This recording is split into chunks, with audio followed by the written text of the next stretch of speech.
முக்கோண முறை. முக்கோண முறை அணுகக்கூடிய பொருளின் உயரம். கருத்து: ஒரு அடித்தளம் கொடுக்கப்பட்டுள்ளது. இது தட்டையாக இருக்கிறது. இதில் செங்குத்தாக ஒரு மரம் உள்ளது. இதன் உயரம் h. ஒரு மனிதன் x என்ற தொலைவில் இருந்து இந்த மரத்தின் உச்சியை நோக்குகிறான். இந்த ஏற்ற கோணம் தீட்டா என்று அழைக்கிறோம். ABC என்பது ஒரு செங்கோண முக்கோணம் ஆகும்.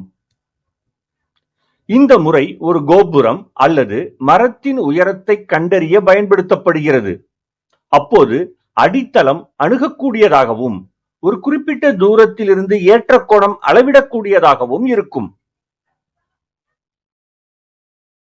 கருதும் நிபந்தனைகள். முதலாவது, பொருள் கோபுரம், மரம் தட்டையான தரையில் செங்குத்தாக நிற்கிறது.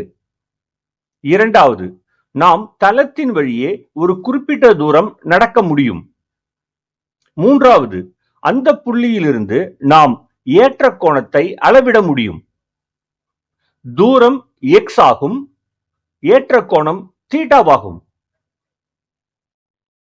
வரையறுப்போம். AB = h என்பது மரத்தின் உயரமாக இருக்கட்டும். புள்ளி B இலிருந்து x தொலைவில் C என்பது காட்சிப்படுத்தும் புள்ளியாக இருக்கட்டும்.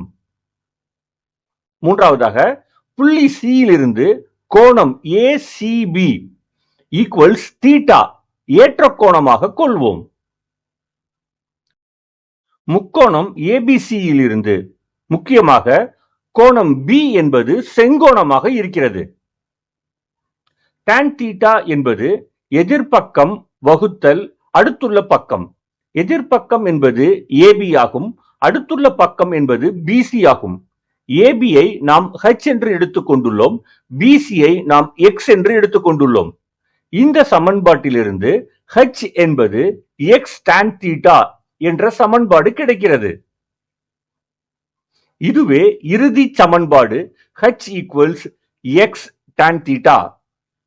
இதில் h என்பது பொருளின் உயரம், x என்பது பொருளிலிருந்து காட்சிப்படுத்துபவர் இருக்கும் கிடைமட்ட தூரம், θ என்பது ஏற்ற கோணம்.